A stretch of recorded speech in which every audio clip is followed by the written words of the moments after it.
बिस्मिल्लाहिर्रहमानिर्रहीम। अस्सलाम वालेकुम।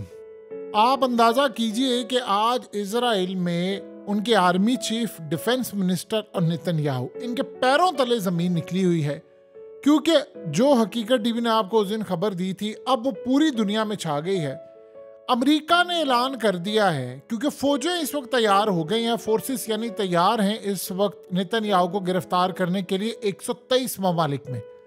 हुआ यह है कि इंटरनेशनल क्रिमिनल कोर्ट ने फैसला कर लिया है, वो इशू करने जा रहे हैं वारंट्स, और अमेरिका ने कहा है कि अगर वारंट्स जारी हुए तो ये जंग फिर बड़े पैमाने पर चली जाएगी। और अमेरिका ने धमकी दी है। असल में तो इस वक्त इजराइल को बचाने के लिए बरतानिया और अमेरिका सामने आ गए हैं, तो उन्होंने धमकी दी है। नेतन्याहू ने रिक्वेस्ट की है अमेरिका से कि इमीडिएटली इस पर पाबंदी आयद करे, आईसीसी पर, इंटरनेशनल क्रिमिनल कोर्ट पर। 123 ममालिक में किसी भी जगह नेतन्याहू एंटर हुआ तो उसी वक्त वहां की फोर्सेस उसको गिरफ्तार करेंगे और गिरफ्तार करके वो नेदरलैंड पहुंचाएंगी। अब सूरत हाल ये पैदा हुई है कि उसके बाद इंटरनेशनल पाबंदियां लग जाएंगी और पूरी दुनिया में इसराइल आइसोलेट हो जाएगा। ये इतना बड़ा इनको झटका लगने जा रहा है, इतना बड़ा झटका लगने जा रहा है जिसकी इंतहा नहीं। अमेरिका ने अब इनको कहा है कि आपने किसी सूरत वारंट जारी नहीं करना, और अब वो काम ये कर रहे हैं कि किसी तरह एक डील स्ट्राइक करने की कोशिश कर रहे हैं कि किसी तरह हमास के साथ एक डील फाइनलाइज हो जाए। हमास ने कहा है हम डील के लिए तैयार हैं। डील में 2 शराइत होंगी। परमानेंट सीज फायर होगा, मुकम्मल तौर पर जंग बंदी होगी। कोई ये नहीं है 3 दिन के लिए, 10 दिन के लिए, 15 दिन के लिए, 100 दिन के लिए इजराइल कोई हमला नहीं करेगा, मुकम्मल जंग बंदी। नंबर 2 सूरत हाल, तमाम फलस्तीन और गजा से इजराइल की फोर्सेस वापस चली जाएंगी, मुकम्मल तौर पर वापस जाएंगी। देन ये मामला आगे बढ़ेगा। अब अमेरिका ने धमकी दी है आईसीसी को, इंटरनेशनल क्रिमिनल कोर्ट को। देखिए बात ये है कि एक दफ़ा इंटरनेशनल क्रिमिनल कोर्ट से ऑर्डर जारी हो जाते हैं तो उसके बाद पूरी दुनिया के अंदर नेतन्याहू जहां भी जाएगा उसको गिरफ्तार करना है। और फिर उसके बाद इंटरनेशनल सतह पर इतना प्रेशर होगा कि उनका आर्मी चीफ, सोचे इजराइल का आर्मी चीफ, उसका डिफेंस मिनिस्टर और नेतन्याहू, इन तीनों को गिरफ्तार करके फोर्सेस जाएंगी, इंटरपोल जाएगा और गिरफ्तार करके लेकर आए। देखिए बज़ाहिर तो ये दीवाने का ख्वाब लगता है, लेकिन इंटरनेशनल सतह पर ये तमाम ममालिक पाबंद हैं कि नेतन्याहू किसी भी मुल्क में जाए वो इसको गिरफ्तार करे। अब मज़े की बात यह है कि नेतन्याहू समेत इजराइल के अंदर जो अक्सरियत है, इन सब के पास दोहरी शरीयत होती है। कोई किसी मुल्क से आया होता है, कोई किसी मुल्क से आया होता है, सो लिहाजा ये हमेशा से छुपाते हैं। ये दूसरे ममालिक से आते हैं और वहाँ से आकर ये रहते हैं। अब उन मुल्कों पर भी पाबंदी होती है कि वो इनको फौरी तौर पर गिरफ्तार करें। अब देखिए उसके बाद जो इंटरनेशनल क्रिमिनल कोर्ट होता है, उसके जो अहकामात होते हैं उन पर इम्प्लीमेंट करने के लिए जो फोर्सेस होती हैं वो तैयार है। अब वो इसराइल को पाबंद करेंगी, यानी इसराइल के अंदर कोर्ट को पाबंद करेंगी कि आप नेतन्याहू को, आर्मी चीफ को और डिफेंस मिनिस्टर को फौरी तौर पर गिरफ्तार कर रहे और वहां से कोर्ट जाए। अब चूंकि इसराइल उसका हिस्सा है तो लिहाजा इसराइल के लिए मुसीबत पड़ी हुई है। अमेरिका के पैरों तले जमीन निकल गई है कि अगर ये मामला यहाँ से शुरू हुआ तो फिर उसके बाद तो अमेरिका के अंदर भी होगा, फिर तो बाइडेन के भी वारंट गिरफ्तारी जारी होना शुरू हो जाएंगे, क्योंकि वो असला दे रहे हैं। ये अगर सिलसिला चला तो फिर ये सिलसिला बढ़ते बढ़ते न जाने कहाँ तक जाएगा। अब सिर्फ 2 ही मुल्क ऐसे हैं कि जहां पर अगर लेट से ये चला जाता है नेतन्याहू आर्मी चीफ और वो गिरफ्तार नहीं थे, वो है चाइना और रूस, क्योंकि वो यहाँ पर मेंबर नहीं, वो इनको तस्लीम ही नहीं करते।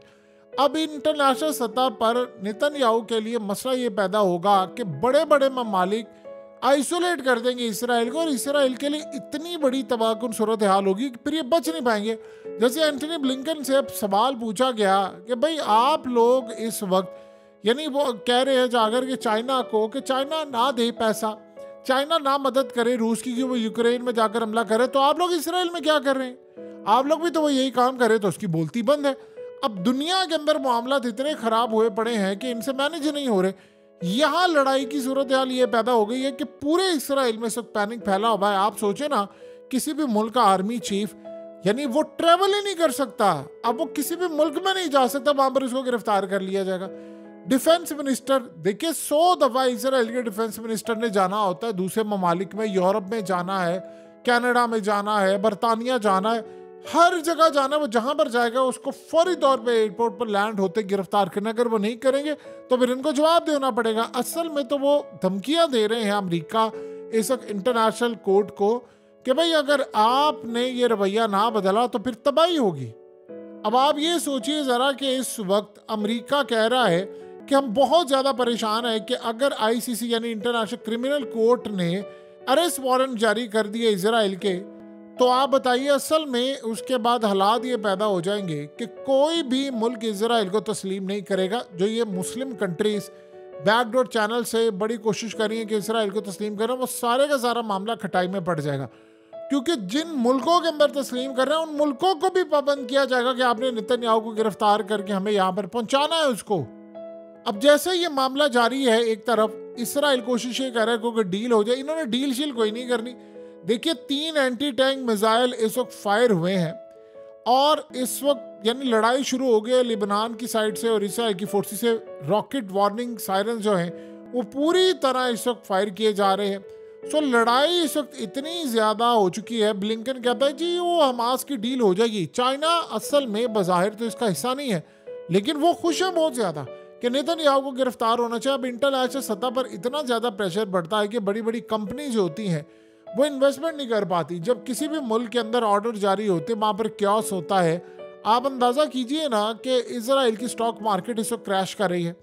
ये बज़ाहिर आपको पता है कि इसराइल का इतना असर और रसूख है इंटरनेशनल सतह पर कि कोई उनको हाथ नहीं लगा सकता। लेकिन चूंकि इन्वेस्टर ये देख रहा है कि जब किसी भी मुल्क के अंदर आर्मी चीफ और वजीर आजम और डिफेंस मिनिस्टर इसको गिरफ्तार करना होता तो ये समझा जाता है कि गवर्नमेंट बदलनी है।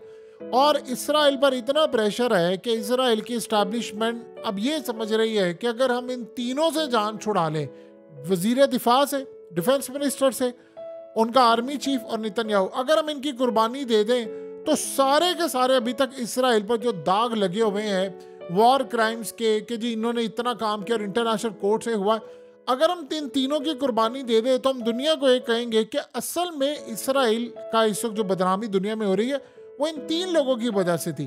तो ये जिम्मेदार, और ये भी पॉसिबिलिटी है कि वो इसको गिरफ्तार करवा दे अपने कोर्ट के जरिए। यानी बज़ाहिर आपको लगता है कि काम नहीं होगा, लेकिन ये लोग इस्तेमाल करते हैं और जब यूज़ हो जाता है उसको ख़त्म कर देते हैं। नेतन्याहू तो ऑलरेडी इतनी बुरी उसकी यानी सिचुएशन है कि आप अंदाज़ा करें कि अवाम को जैसे ही पता चला इजराइल का कि इनके वारंट गिरफ्तारी इशू होने वाले हैं, वहाँ के लॉयर्स ने अब तैयारी शुरू कर दी है कि वो इसराइल की कोर्ट के अंदर पिटीशन दायर कर रहे हैं। वो इंतज़ार करें कि जैसे ही वारंट जारी हो वो वहाँ पर पिटीशन दायर करेंगे कि हम चूँकि मेंबर्स हैं लिहाजा हमें नेतन्याहू को, आर्मी चीफ को, डिफेंस मिनिस्टर को गिरफ्तार करके पेश करना चाहिए। तो इस सूरत हाल में आप अंदाज़ा करें कि इसराइल की कोर्ट के अंदर ये पिटीशन अब तैयार होने वाली है। वो कह रहे हैं कि लोग इतना तंग हैं नेतन्याहू से।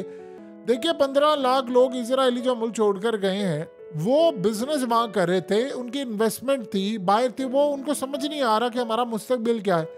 क्योंकि अब हालात ये बता रहे हैं कि ईरान के साथ इनकी जंग तैयारी के आखिरी मराहिल में चली गई है।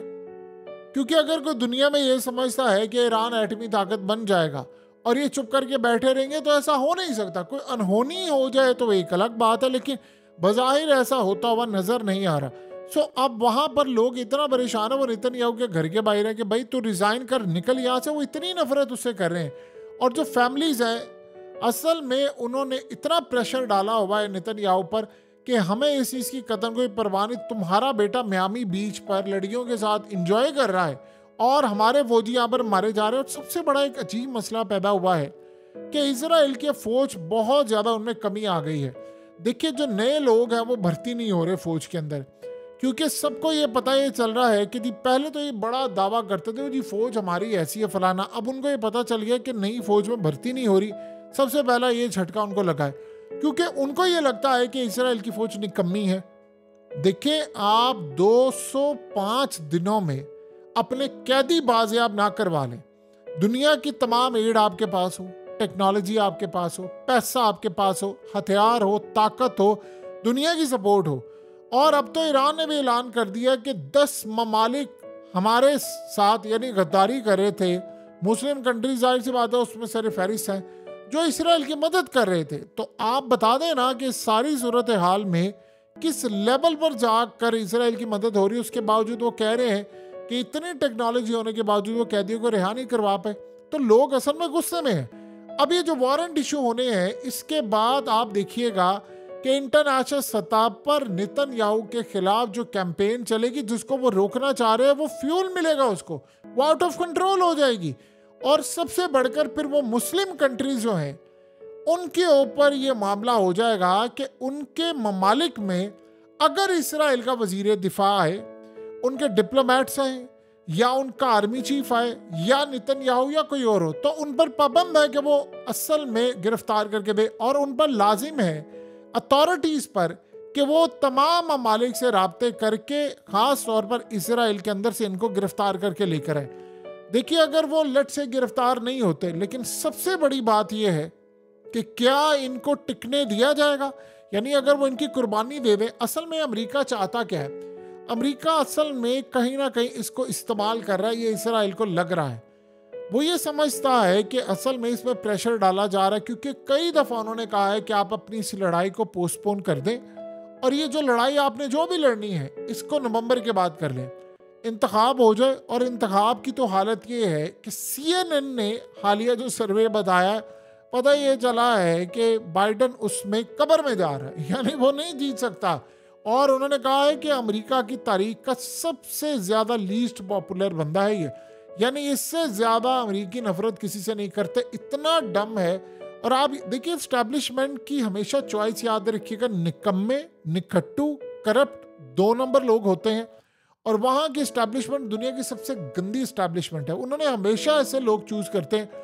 देखिए, जो लोग उनके खिलाफ खड़े हो सकते हैं उनको वो छोड़ते नहीं हैं, उनको हमेशा ऐसे लोग चाहिए जिनको वो कंट्रोल कर सके, जिनकी वीडियोस बनी हो, डाटा बना हो, जिनके बहुत सारे मामला। तो अब आप देख रहे हैं ना कि बाइडन के बेटे का कितना बड़ा स्कैंडल था और उन्होंने ब्रेक नहीं होने दिया, यानी दुनिया भर आया और उसको कुछ होने दिया।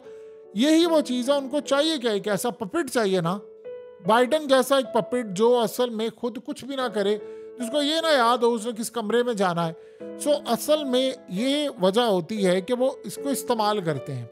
सो अमेरिका के अंदर भी ये चीज़ बड़ी खुलकर सामने आ गई है कि ये दुनिया का एक भ्रम था कि जी वहाँ पर फौज और एजेंसियाँ नहीं करती। ये दुनिया के हर मुल्क में तकरीबन ऐसा होता है, सारे तो नहीं कह सकते, लेकिन इंडिया में हम ये देखते हैं कि वहाँ पर ऐसा नहीं है। वहाँ पर सियासतदान बहुत ज़्यादा मजबूत है, हर जगह फौज एजेंसियाँ नहीं मजबूत होती, और जिन मुल्क में होती हैं वहाँ की सूरत हाल आपके सामने है।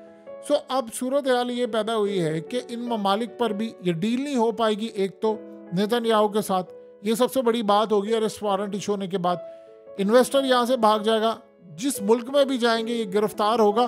और अब अमेरिका ने धमकी दी है कि असल में ये मामला नहीं होगा तो ये बड़ी जंग होगी, और इन्हें वो डील है। अब असल में वो काम क्या करेंगे कि वो दुनिया की बर्बादी का जो जिम्मेदार है वो इंटरनेशनल क्रिमिनल कोर्ट को कहेंगे कि भाई तुम लोग जिम्मेदार हो, तुम लोगों ने डील तोड़वाई है, क्योंकि तुमने उसके वारंट गिरफ्तारी जारी किया। और ये लोग दुनिया को नहीं बता रहे कि हमास के भी वारंट गिरफ्तारी उन्होंने इशू किया, उनके लीडरान के भी। उनको तो खैर ये पकड़ नहीं सकते, और जाहिर सी बात है हमास के जो लीडरान हैं जो गजा में लड़ रहे हैं वो दुनिया में जाते नहीं हैं, और उनको कोई यानी अपने मुल्क में वो तो वैसे छुपते फिरते हैं गजा के अंदर, वो तो सुरंगों में होते हैं, तो उनको तो कतन कोई परवाह नहीं है। लेकिन नेतन्याहू के क्या करेंगे, इसके खिलाफ जो ऑलरेडी अवाम सड़कों पर है वो मजीद सड़कों पर आ जाएगी। देखिए, एक मजे की बात यह है कि वैसे तो रूस और चाइना ICC को नहीं मानते, लेकिन उनके मीडिया के अंदर इस खबर को बड़ा चढ़ाकर पेश किया जा रहा है और कहा जा रहा है कि देखो कहीं से तो आवाज़ उठी है। उसके बाद असल में होगा ये कि सबसे बढ़कर ये जो मुस्लिम कंट्रीज हैं उनसे पूछा जाएगा आपका स्टैंस क्या है। अगर तो वो इन तमाम ममालिक के साथ मिलकर कहते हैं कि हाँ जी गिरफ्तार करें, फिर तो प्रेशर होगा। लेकिन सबसे ज़्यादा मुनाफिक अगर कोई निकले हैं तो इस वक्त मुसलमान निकले। यानी आप ये सोच लें कि लड़ाई असल में मुसलमानों की थी। देखिए, हुआ ये है कि हमास ने भी हालिया ये बात की थी, उन्होंने कहा कि हम मुस्लिम ममालिक से पूछते हैं क्या बैतुल मुक़द्दस सिर्फ हमारा है, क्या आपका नहीं है? आपके पास फौज है, आपके पास एयरफोर्स है, आपके पास मिसाइल है, आपके पास ताकत है, डिफेंस है, फौज है, सब कुछ है, आपके पास रेडार सिस्टम है, तमाम चीजें हैं। आप आ क्यों नहीं रहे हमारी मदद करने के लिए? खुलकर फिर बताएं ना कि आप किसके साथ खड़े हैं। यानी असल में उन्होंने कहा है कि या तो ये जमीन का टुकड़ा हो हमारा, तो फिर तो हम ये कहेंगे कि ठीक है जी हमारा मुल्क था तो ठीक है कोई मसला नहीं। क्या ये जगह आपकी नहीं है? क्या ये मुसलमानों की मुकद्दस जगह नहीं है? अगर वहां पर ये हो रहा है, क्या ये नबियों की जगह नहीं है? तो नबियों की जगह है तो इसका साफ मतलब है कि आप नहीं आना चाह रहे। यानी असल में इनडायरेक्टली उन्होंने ये बात बता दी है कि भाई आप खुलकर बताएं ना, कि अमेरिका ने आपको मना किया हुआ है, खुलकर बताएं कि इस्राइल आपको नहीं करने दे रहा। तो आप अगर ये बता दें कि हमारे मुल्क में ये लड़ाई जारी है, या तो ये लड़ाई सिर्फ हमारी होती, हम तो अपनी कैपेसिटी के मुताबिक जानने दे रहे हैं और लड़ रहे हैं। अब आप सोचें कि इस वक्त इजराइल में फौज नहीं आ रही, और उन्होंने काम ये किया है कि अमेरिका को कहा है कि आप अपनी फौज को तैयार रखें जो आकर यहाँ पर लड़ाई करे। सो अमेरिका की फौज आएगी। देखिए ऑलरेडी तो वैसे वो घुसे हुए हैं, सारे फ्रांस के फौजी घुसे हुए हैं, और सारी दुनिया ने देखा 4000 वो काम कर रहे हैं, और उसके अलावा अमेरिका के फौजी भी हैं। आप ज़रा इनसे पूछें, दुनिया के अंदर ये कहते हैं कि किसी मुल्क में कोई फौज नहीं आप जा सकते। इसराइली 4000 फौज में जो लोग हैं भर्ती हुए, वो 4000 फ्रांस की भी नेशनैलिटी रखते हैं, जर्मनी के भी कई हज़ारों हैं, इसी तरह सारी दुनिया के हैं। आप बताएं दुनिया के किसी और मुल्क में ऐसा हो सकता है कि फ़लस्तीन में किसी और फौज का बंदा भर्ती हो जाए जो किसी और मुस्लिम कंट्री से ताल्लुक़ रखता हो? देखिए इंटरनेशनल सतह पर सबसे ज़्यादा जो बेहिसी है वो है मुसलमानों की। उन्होंने देखा, सारी दुनिया ने देखा कि हमास लड़ाई कर रही है, इसराइल उसे जीत नहीं रहा, और सारे ममालिक ये समझते हैं कि अगर मुस्लिम ममालिक एक अपना इजलास बुला ले और कह दे जी हम सुबह जा रहे हैं लड़ने के लिए गजा में, और बस इतना कह दे, वो कुछ भी ना कहे कि जी हम लड़ने के लिए जा रहे हैं, ये जंग बंद हो जाएगी, ऐलान पर ही बंद हो जाएगी ये जंग और ख़त्म हो जाएगा ये मामला। लेकिन वो जा क्यों नहीं रहे? देखिए ताकत है, सारी चीज़ें हैं, वो जा क्यों नहीं रहे, ये सबसे बड़ा सवाल है। और इसका जवाब इस वक्त दुनिया में किसी के पास नहीं है। अगर होता तो शायद कोई बता देता कि भाई ये लड़ने के लिए क्यों नहीं जा रहे।